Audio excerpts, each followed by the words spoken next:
welcome to Reconcilable Differences. My name is Phillip George Jr. and the other talking head is Paul Smith, and we are with the On the Move team at eXp Realty. So, Paul, this is episode 2. That's correct. Welcome to episode 2, everybody. Yeah. And once again, I am Paul Smith. First topic today is, why was golf invented, Paul? Do you know where the rules of golf came from? Yeah, actually I do. Tell me about that. So it was invented 15th century Scotland, the old course. It was actually the current game of golf, the modern game of 18 holes, was in 1764, and it was done at the old course when they changed the number of holes from 22 to 18. But it's a much older game, the historians say, that the game is based off of. So the Roman, it was Paganica, I think is how you say it. And of course, you know, the Romans conquered all of Europe and the known world at the time, but that was the game that they played. I don't know all the rules. Another game that the historians kind of say it was based off of is a Chinese game called Chuiwan. And then in England, they were playing a game called Kambuka. Okay. This is all from Wikipedia. It conflicts a little bit about what I pulled out of the internet. Well, you know what? Reconcilable okay. differences may have some conflicts in it. Well, we may talk about things and disagree. Thus, reconcilable differences. That's right. Good point. So your information is wrong. So mine is right. I got a couple of things. So, and by the way, what you said, I'm sure, is absolutely true. So what I have is about the rules of golf. Oh, nice. Okay. So there was a group called the Honorable Company of Edinburgh Golfers. Yes, that is 1744. Yes, okay. that's correct. This is when the first rules of golf got documented. Yes. Okay. Written down, right? This group actually, they played a 5-hole golf course in Leith, which is now a part of, or is a district, part of Edinburgh right now. Okay. Just another little tidbit. And it's evolved over the years, of course, to what we have today. Absolutely. By the way, I have a little, I just came back from the eXp Summit in Orlando, Oh, Florida. yeah. We had a great time, by the way. It was the second eXp event we went to. We went to eXp Con last year. What was the name of that golf course that you sent me the video on? Oh, that was beautiful. It was Rosen at Shingle Creek Golf Course. Nice. Oh, it was gorgeous. It was gorgeous. That was the picture I sent you. But on the way back, we ran into a couple at the airport. We were waiting for our flight. We were grabbing a bite to eat, and they were from the London area. Okay. Just happenstance. So this has nothing to do with golf, by the way. But the topic is. I've always wanted to ask somebody from England the following question. I said, "Do you folks still call us the colonies across the pond?" And these were two younger folks. They were like 20-somethings. The two of them looked at me like I had like 9 heads and says, "No, we don't do that." Very politely. It's like, okay, I was just wondering. I think a lot of people across the world refer to it as the States. I've heard that before, just our country. I'm going back to golf. So the first major is the Open Championship. It was played at another course. Is that the British Open? Yeah, it's the British Open, but it's the Open Championship. That's what it's called. And it is now played every year at the old course. It's a beautiful course. This is St. Andrews you're talking about? Yes, the old course. Yeah, that's what it's nicknamed. Yeah. It's not the oldest in the world. It is the first major. And like I said, they basically modernized the game and reduced 22 holes to 18 and basically formed the modern game there. And so for a lot of people, it is a pilgrimage to go see this course if you're into golf. But, the thing about that one, have you ever looked at it? You talking about the course? Yeah, St. Andrews. I've seen it on TV. So it's wide. It looks wide open. Yeah, and it's along the coast. But that's the thing. The wind humbles everybody. And the crazy bunkers Well, you and I on that course would not be humbled. Oh, I'd probably shoot 700 on that course. Okay, so now is now a time to bring up like our little posting of numbers that we've been talking about? I think, number one, me and Paul, I've been playing golf for about 5 or 6 years now. I'm not very good. I'm a 20 handicap. Paul used to play in a league back in the 15th century, wasn't it? It was right after the Civil War. You helped invented this golf game, I think. Anyway, it was a long time ago when he did that. And so I just got him back into it. You just called your own ball the other day, right? For the first time in 30 years? I'm trying to establish a handicap. That's right. If you don't, can we share what you shot? Yeah, sure. 108. Yeah. I thought it was 106. No, you shot 106. Okay, yes. You beat me by 2 strokes. I was not playing very well. Yes, that's where he started at, and we're going to do a charity tournament. So he's trying to build up his handicap and get better. Yep. So what we're going to do is we're going to post our scores probably, what'd you say, monthly? just to show where your handicap we'll is. put them and stuff over our like that. heads. It'll be on the screen, I guess. That's technology, Paul. Yep. Yeah. I can't wait to see that being done. And I'm throwing out another challenge to myself. Okay. And I'm doing this because if I do this, maybe I'll actually stick with it. So not only am I trying to lower my golf score, I'm trying to lower my weight. Hopefully my golf score and my weight will never intersect one another. We're going to post my progress on my weight as well, periodically. Yeah, right? if you shot your weight, you probably shouldn't be golfing. If I shot my weight, I'd be a Rockette in New York City. Right. Yeah, but anyway. So we're going to post your golf score, and we're going to post your weight, is what you're saying. My weight progression. I'm going to go on there as well. I need to lose a little bit of weight, so we're going to post mine too. Oh, I didn't know you were going to. Great. Yeah. Great. So sort of it's a challenge, a friendly competition. Yeah, for both of them. Absolutely. Right. I'm going to let you in on a secret. I'm going to lose the weight challenge probably. Especially when we get to some segment, we talk about our favorite junk foods. Yeah, well, I'm looking forward to that one. Moving on to the topic of golf, my favorite major though, so the Open Championship is the first major, but my favorite one by far is the Masters. Yeah. Do you have a favorite major? No. No? I've only started, just because of your interest in it, in talking with me, I've only started watching golf again on TV, and I'm getting into it a little bit. Well, we watched the Masters this year at my house, and your wife came over, and she's like, "Why are we watching golf? It's so boring." But as the day went on, she was cheering, she was clapping, she was having a good time. It's entertaining. It really is. Hey, the other day we saw Michael Block nail a hole-in-one at the PGA Was Championship. that? Yeah. That was awesome. Yeah. And then I just read Scotty Scheffler hit a hole-in-one yesterday. Did he really? Yeah. Oh, I nice. can't remember what he's playing, but it was, that's crazy. I do not have a hole-in-one, so we might use that as an update as well. Hole-in-one watch. We have none, right? You don't have one, do you? No. Well, does miniature golf count? No. No, okay, No, it right. doesn't. Then No, I it don't. doesn't. So, hey, listen, you'll be the first to know after all my friends, extended family members, my wife. I'll probably call the PGA when I get a hole-in-one, and then we'll post it on this video. I think it's a great game, Paul. I don't know exactly why it was invented, but I will tell you I love it. It's a very humbling game, and I think we've talked about this. You might hit 5 bad shots in a row, and then you hit that one perfect one, and that's what brings you back. That's always my goal, is to have one good shot out of the 18 holes. And usually I accomplish that. But it's probably time to get to real estate. What do you think?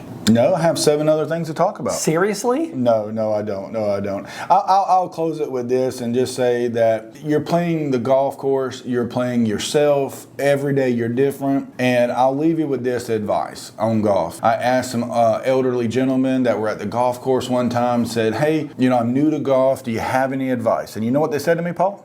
No, I do not. They said, "Hit it down the middle and no 3 putts." Yeah. And I was like, well, hey, like we often say to one another, if you've hit it, you can find it and hit it again. It's a good shot. I agree with that. If it's in play. Yep. All right, so our next topic is going to be our real estate topic for the day. It is a very important one that I think people don't realize, and I think is often overlooked on the importance of doing it. And that's red flags. As a buyer's agent, as a listing agent, our job is to inform and protect our clients about the property, pointing out good things and bad things. And red flags are a big deal. You are obligated and duty bound as an agent to walk that property, to walk in that house and look for things that might be damages, might be problems. The one I like to use all the time, Paul, is if you're walking around and you see a big step crack in the foundation, and if you understand what I'm saying, it's a crack in the foundation or wall where it kind of steps and there's separation, especially of any note. That one is pretty obvious if you're walking around the outside. We're not structural engineers. Correct. But you might want to go to your homeowner at that point and say, hey, this might be a problem moving forward. We might want to be proactive and get a structural engineer to take a look at it and maybe remedy the situation. That way it doesn't hurt your offers, because anybody else that's going to walk around the house, the buyer's agent, they're going to see that type of stuff. Now, if it's a parging crack, that might not be a big deal. But if you see a major step crack, that's going to be a concern. Wouldn't you agree? I would agree that it could be a concern. Absolutely. I think about this in the following way. It doesn't matter whether speaking buyers specifically here, you're showing a property, whether it's a buyer with a lot of past experience from buying and selling homes or new, all right? They typically all have questions, but sometimes they don't know what to ask questions about. So you walk into, granted we have the property disclosure and that's a topic for another day, but you walk into the house and some of the red flags, stains on ceilings, really bad looking sheetrock work. If the house has been updated, really not very good work done with trim, flooring, those types of things. I call those the homeowner special. When they haven't cut the flooring in properly, when you ever seen the tile backsplash that was done by a homeowner that isn't exactly level? all of that. That's right. And all of this can be corrected. Part of the seller promoting the house and the price that they're selling it at is that it's been updated when in the fact it's really hasn't been a very good job. But things like water in the crawl space. Oh yeah, you open the crawl space and it's a pool under there. That's not good. Yeah. Right? Or you see standing water in the crawl space, standing water in the yard, and it hasn't rained for 3 or more days. Yeah. We could go on and yes, on. we and could. On. These are all things that we should be aware of. Raise notice to our buyers and sellers, like you said, but in particular I'm speaking about buyers, and also to bring those questions up to the listing agent and to ask the seller. North Carolina is very unique. Once we start down the road of an offer with due diligence money, we know the ramifications, and that's a conversation for another day too. Yeah, if you're going to get your money into the deal, you want to be keep in mind, all sincerity and to be quite clear and upfront, your agent is not an inspector. Your agent is not a structural engineer. Your agent is not a contractor, usually. So you want to go through there and look with your agent. And again, as a homeowner, you need to be looking for these red flags as well. If you're going to go on the market, you're going to have to overcome challenges with your property. So getting with your agent, walking the property, see what they see, see what they think, and then be proactive. And as far as an agent helping, when you do this and you do it properly, you overcome the obstacles, you head off any problems at the past, and you actually showcase your expertise and value, wouldn't you say? I'd agree with that, but I have a question for you. Okay. And there isn't a right or wrong answer to this, in my opinion. I'm going to be right. Okay, I can't wait to hear your answer then. It's the following. So we're focusing on the listing side of things, as all agents should do, by the way, and you're having that dialogue with the homeowner. You have the walk around the house, all right, and you visibly see things wrong. And you raise those things as concerns because you explain that you have to disclose certain things that you're aware of, like leaky roofs. What's the stain in the ceiling from? To pick on that. Do you have issues with standing water? Why is there a hole in the crawl floor? Space? Okay, but you get pushback from the seller about them not willing to do those things in terms of disclosing them or correcting them, all right? And really what I'm getting to is the ethics side of this, that we're sometimes put in a position where the seller outright wants to battle us about disclosing things. So what do you do as a real estate agent? Well, I'm actually glad that you asked that. That's a great question, Paul. Really great. I'm going to get you a star when this is over with, because that is just number one top question. Buy me some golf balls. This is fair enough. I can do that. This is the way I handle it. I say, I understand if you don't want to do any repairs. I understand that you don't think this is a problem, but I am duty bound to disclose that there may be a problem. And if they say, I don't want you to do that, then I don't do business with that person. Yeah, they say, really what I'm getting at is when they're not going to list with you. Mm-hmm. And you know what? Sometimes you got to walk away. You do. And I'll tell you this, I've said this often in my career, there's a right way and a wrong way to do business. And if you're the type of person that's not doing business the right way, I don't really want to work with you. I always think about the situation. I'm always looking out for my client on whatever side that I'm on. But I think about, well, what if I was on the other side? How would I want business done? How would I want to be treated?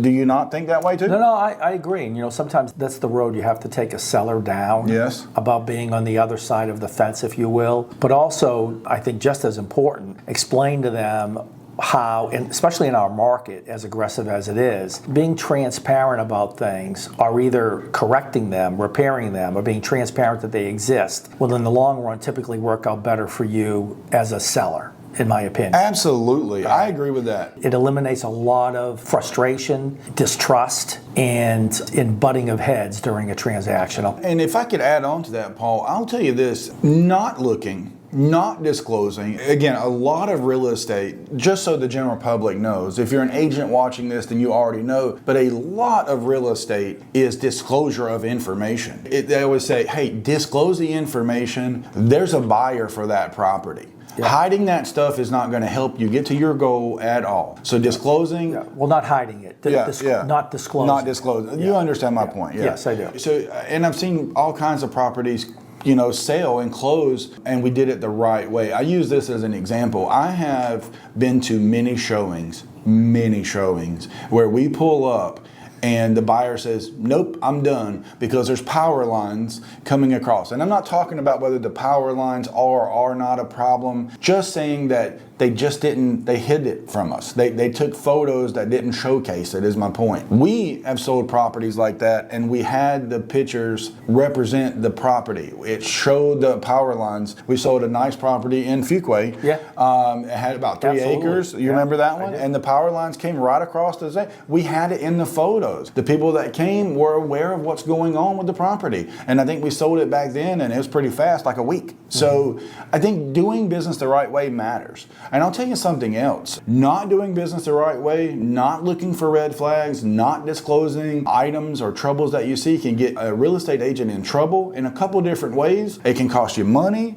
So it makes sense to do business the right way. Yeah, it has cost people money. There's consequences, right? So I don't want to go too deep into this, because we're going to talk about the property disclosure in the near future in another segment, because there's going to be some changes coming. That's right. To probably in June, July 2023. So well, that's a great one. When we do that one, you took the update already, right? Where they talked about. I hope so, considering it's almost time to renew. That really is a poignant question, isn't it? But in my recent update, which we'll talk more about, they're talking about the buyer's agent being duty bound to disclose things from the inspection, whether it was shared or not. Did you have that part? You remember that? Yeah. North Carolina is an interesting state. It is. I mean, that's all I'll say. There you go. Yeah. Fair enough. Yeah, we've talked about this constantly, all the responsibility that's thrown on buyer, listing side, and if you do the best we can, and we strive to be better. That's right.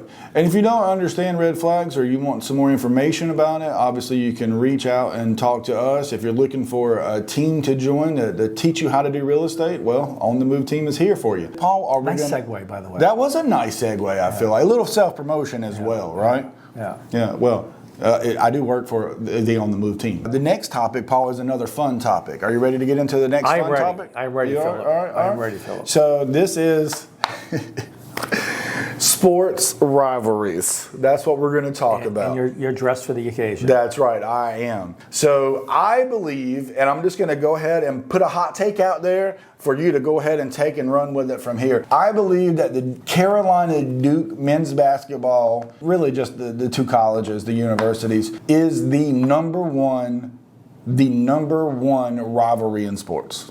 And I'm going to explain why. What are your thoughts? I'm going to wait for your explanation, because a lot of people really hate Duke.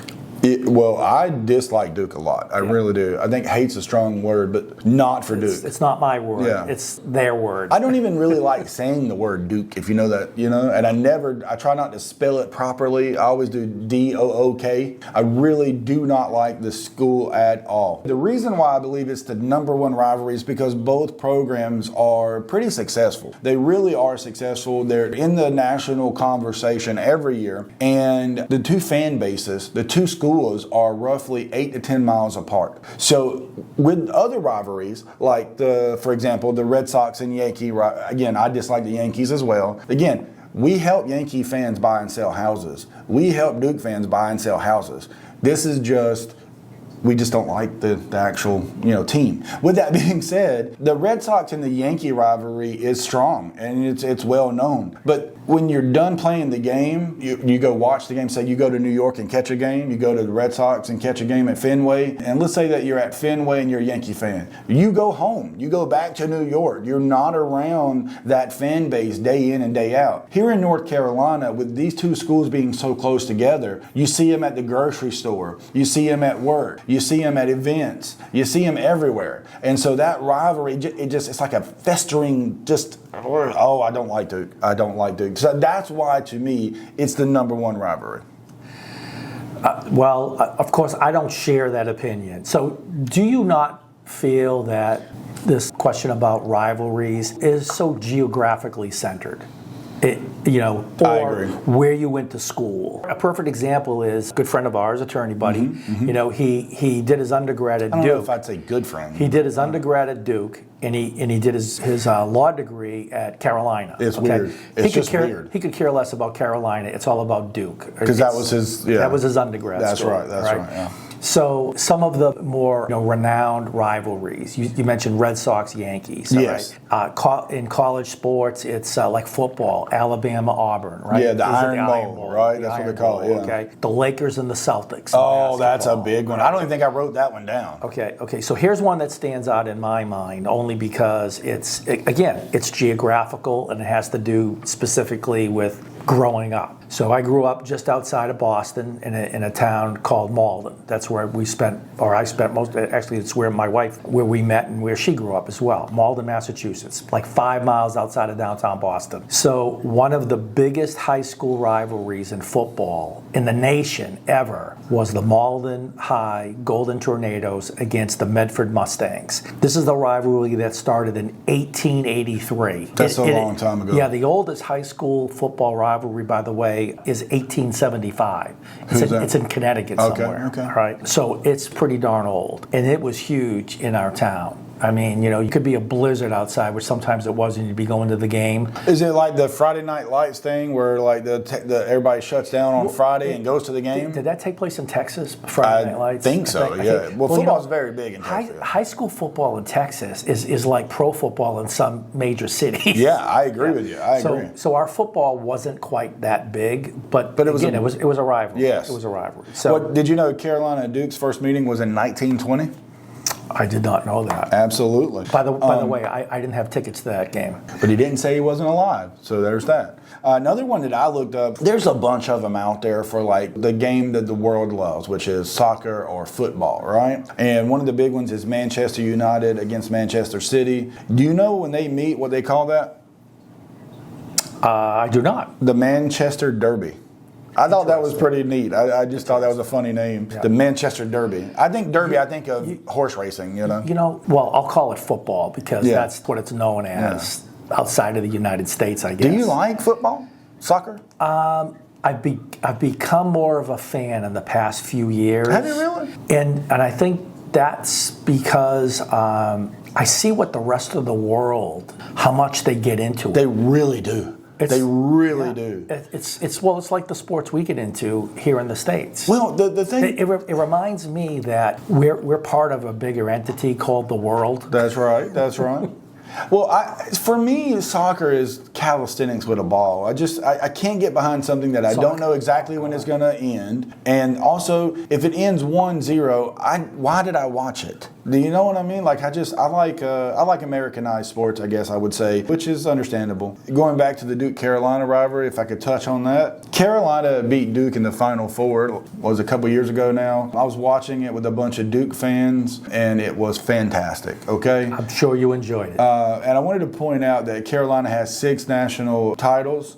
Duke has 5. Get this, Paul. Carolina's been to the Final Four 21 times. Wow. Duke's been 17 times. That's a lot. Duke wins when it comes to the ACC tournament. They have 22, and Carolina has 18. Again, I'd rather have the big one, but I'd like to get some more of these ACC tournaments as well. And over the past 100 games, it's tied 50-50. That's really incredible. Yeah. So, again, I go back to I believe that's the best rivalry. That's a good rivalry. It is. It is. And a lot of people, they say college basketball, the unofficial start of college basketball is when Carolina and Duke play, the first time. It is such a big deal. I don't know of any other game in basketball. And, again, out there, if you guys know this, we don't know everything. We're talking about our opinions. Please like, subscribe, comment. Let us know if I'm missing one. But I know for Carolina and Duke that it is played on multiple channels, like broadcast. It's such a big deal. Yeah. And it's a big deal to this area. And I'd like to tell a funny story. I hope we do get a lot. I'm sorry to interrupt, story. I hope we get a lot of feedback about the rivalries because they are across the country. I'm sure there's many people who come up with, hey, what about this one where I grew up? Hey. Send it. We'd love to hear about those. For example, NC State is not a rival of Carolina. You have to win some of the games for it to matter, you know. Going back to that.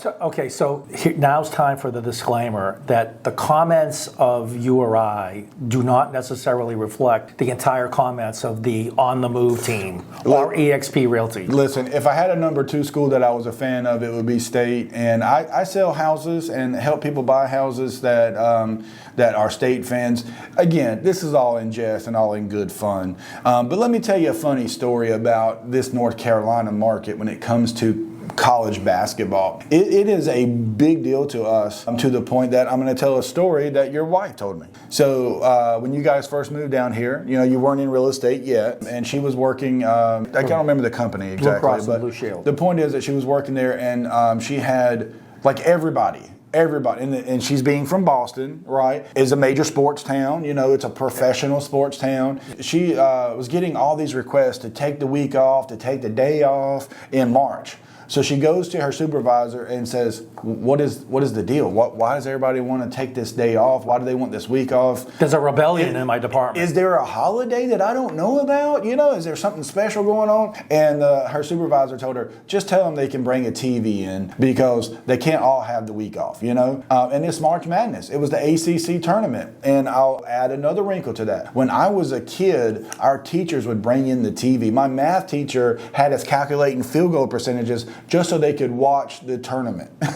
So you learn how to do math. Yes, it's a big deal That's here. hilarious. It really is. It got you interested in math. Well, yeah. I mean, I was liking watching the sports too, you know. So that was good. Hey, I forgot to mention that really is. You were asking me the question. Some of the best rivalries in sports. Okay, so I think one of the best rivalries in sports has to do with the New England Patriots and everybody else. Yeah, because I think most everyone unless you're a Patriot fan, every other fan base dislikes you guys. They hate us. Yes. They hate us. Yeah. Again, hate's a strong word, but I think it may be applicable. It applies. I think it does. They stop us in public when we're wearing our shirts. I give you dirty looks. And we're often together, so he gets a lot of dirty looks. Also, I would say this. I think I hinted it on episode 1, but as soon as the season starts, I'm going to plan my Tom Brady retired party. He got me last time. He got me. I thought it was done. I was telling everybody I'm going to plan this great party because I really dislike Tom Brady. And then he come back. I heard he's coming back and he's going to play soccer for Manchester United. Well, he'll be a part of the Manchester Derby then. You know he's buying into the Raiders? Is he really? He's got a minority share of ownership in the Las Vegas Raiders. I think we're talking too much about Tommy. Do you think he'd be a good coach? You think he's going to go that route? No. He's going to be a personality? He's going to be an announcer. No, okay, I got you. Yeah. Well, does that basically conclude our topic for sports rivalry? Do you have anything else to say? I don't have anything to add. I think we've covered that. This is another end of another episode. Yeah. Episode 2, by the way. 2. Don't forget to subscribe, follow. Like our YouTube channel. Yeah. We want this to be huge. More importantly, huge. We want to have fun, and that too. We want you to have fun, and you can be a part of the conversation by doing those things, like and subscribing. Yeah, that'd be great. We appreciate it. We do. So until next time, this is Paul Smith and Phillip George saying good selling.